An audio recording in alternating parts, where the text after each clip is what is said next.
अब भाई और बहनों, आज का जो विषय है थोड़ा सा उसको मैं क्लियर करूंगा, क्योंकि कल एक वीडियो और बनेगा, कल इस विषय पर एक वीडियो और बनेगा, इसलिए आज का जो विषय है दास उसको थोड़ा सा क्लियर कर देता है। ये 1 या 2 पेज और हैं।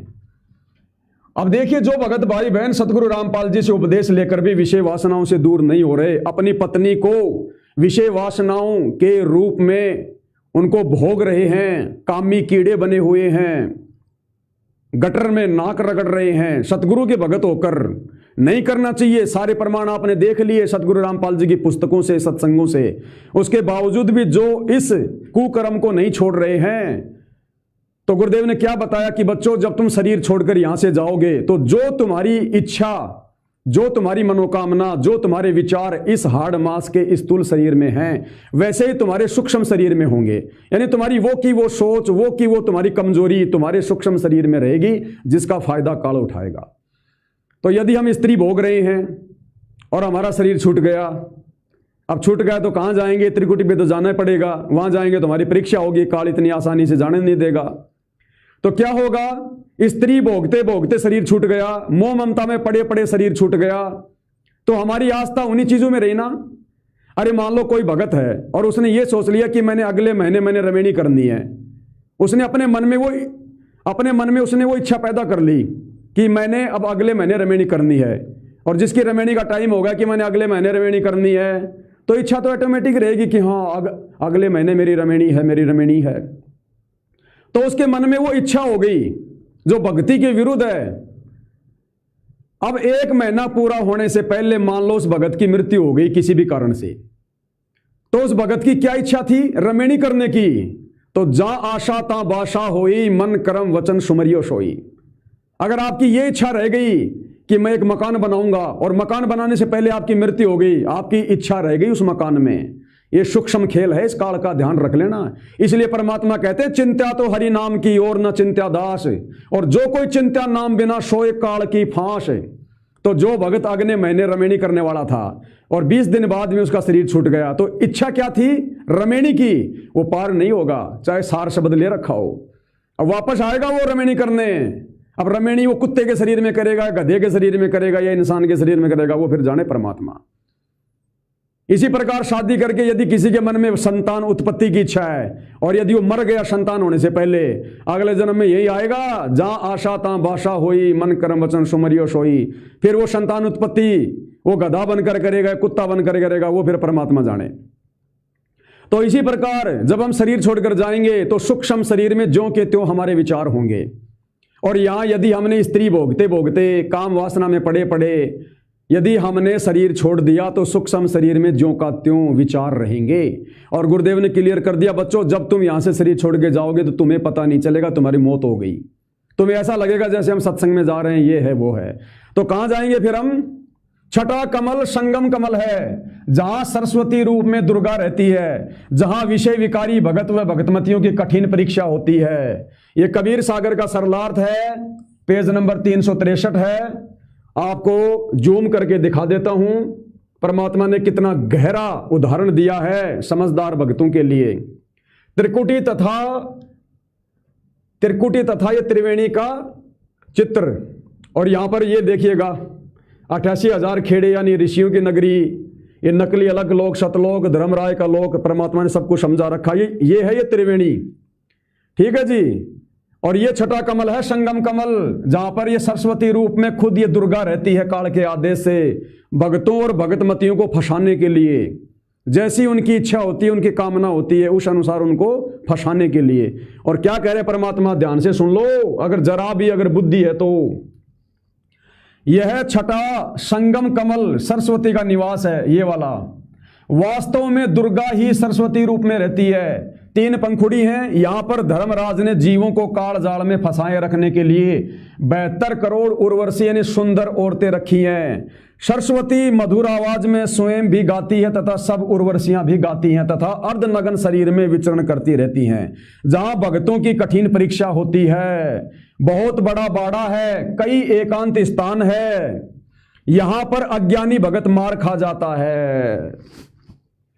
ऐसे ठगेगा काल। इसलिए परमात्मा शरीर छूटने से पहले पहले भगत को निर्विकारी बनाना चाहते हैं।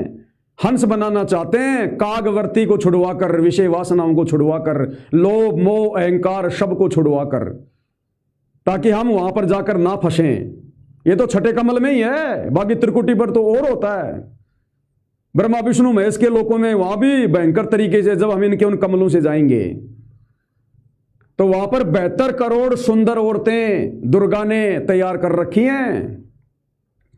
और गुरुदेव ने क्या बताया खुल के नित्य नियम के सरलार्थ में, कि जिस भगत की इस पृथ्वी लोक पर जिस चीज में जैसी भी इच्छा होगी, वहां संगम कमल पर दुर्गा उसी का रूप बनाकर ठग लेगी। जैसे मान लीजिए आपकी आस्था अपने किसी दोस्त में बहुत ज्यादा है, क्योंकि मालिक ने कहा कि भक्ति मार्ग में मित्रता नहीं चलती है, मित्र केवल हमारा गुरु होना चाहिए। अगर आपने किसी में कोई बहुत ज्यादा कोई मित्रता कर ली तो क्या होगा, जब हम संगम कमल में जाएंगे तो काल ने 72 करोड़ पुरुष और 72 करोड़ औरतें हमें फंसाने के लिए बना रखे हैं। वो क्या करेगा, हमारे उसी मित्र का रूप बनाएगा, और हम तो अपने मित्र के अनुसार सब कार्य हम कर ही रहे हैं। बस वहां क्या है, ये तो पता चलेगा नहीं कि मैं संगम कमल पे आ गया, यही चलेगा मैं तो सत्संग में जा रहा हूं, साथ में मेरा मित्र जा रहा है, और मित्र ले जाएगा आपको कहीं, क्योंकि आप तो मित्र के वश हो। ऐसे वहां पर ठगे जाओगे। जो भगत यहां पर विषय वासनाओं का पुजारी है, भक्ति लेकर भी विषय भोग में लगा हुआ है, अपनी स्त्री को भोग रहा है, और शरीर छूट गया तो सूक्ष्म शरीर में जो कि त्यों वासना, जो कि त्यों विचार। अब जब वहां संगल कमल पे जाएगा, वो 72 करोड़ वो उर्वशियां जो दुर्गा ने बैठा रखी है भक्तों को ठगने के लिए, जहां भक्तों की कठिन परीक्षा होती है, वो स्त्री, वो उर्वशी आपकी उस पत्नी का रूप बनाकर खड़ी हो जाएगी। और आप तो रोजाना अपनी पत्नी के साथ में सेज का आनंद ले रहे हैं, आप तो रोजाना अपनी पत्नी के साथ विषय भोग में डुबकी लगाए रहे हैं, और वहां ये पता नहीं चलेगा कि मैं त्रिकुटी पर हूं या मैं संगम कमल पे हूं। ऐसा ही लगेगा नॉर्मल जीवन जी रहा हूं, सत्संग में जा रहा हूं, या अपने घर वापस जा रहा हूं, या मैं अपने घर पे हूं। क्या करोगे, अपनी पत्नी समझकर डूब मरोगे। इसलिए परमात्मा कहते हैं वहां पर भक्तों की कठिन परीक्षा होती है, यहां भक्तों की कठिन परीक्षा होती है।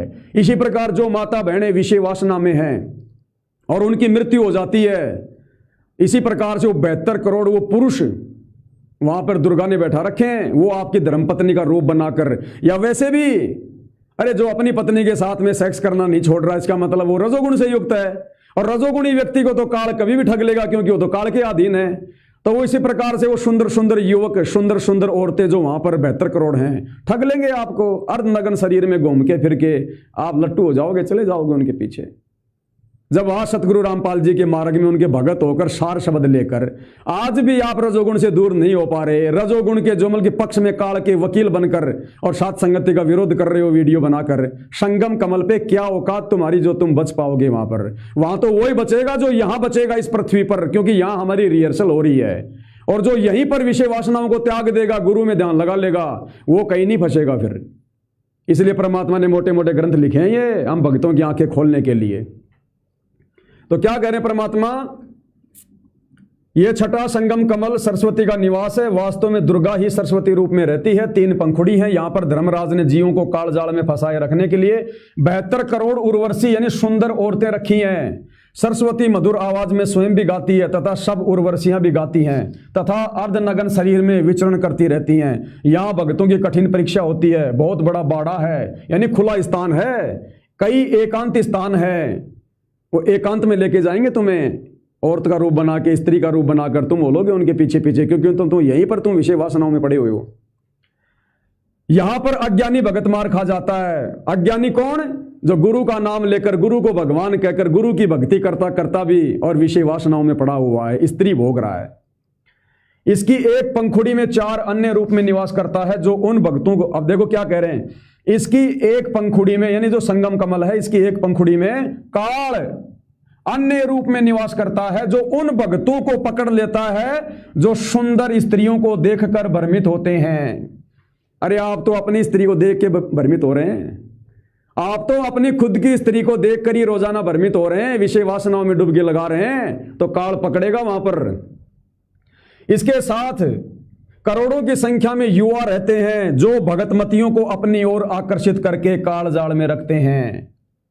इसी छठे कमल की तीसरी पंखुड़ी जो दाईं ओर है उसमें सत्य पुरुष भी अन्य रूप में रहते हैं। वहां पर कबीर भगवान सतगुरु रामपाल जी भी रहते हैं दूसरे रूप में, जो भक्तों को वाणी सुनाकर काल जाल से सचेत करते हैं और उनको अपनी ओर आने का संकेत करते हैं। भगत सैन यानी इशारा समझ जाते हैं और दौड़कर उनके पक्ष में चले जाते हैं। फिर दो दल के कमल में भगत भगतमत भी जाते हैं।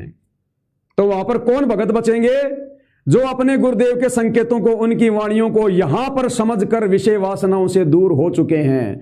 जैसे सात संगति से जुड़े भाई बहन, अरे जो आश्रमों से जुड़े भाई बहन, जो अपनी धर्मपत्नी को अपनी बहन नहीं बना रहे, काम वासना में पड़े हुए हैं, जो यहीं पर अपने गुरुजी के ज्ञान को सुनकर, इन पुस्तकों को पढ़कर, वाणियों को पढ़कर जो यहीं पर विषय वासना नहीं छोड़ रहे, तो संगम कमल पे भला वो विषय विकारी भगत अपने गुरुजी के संकेतों को कैसे समझेंगे?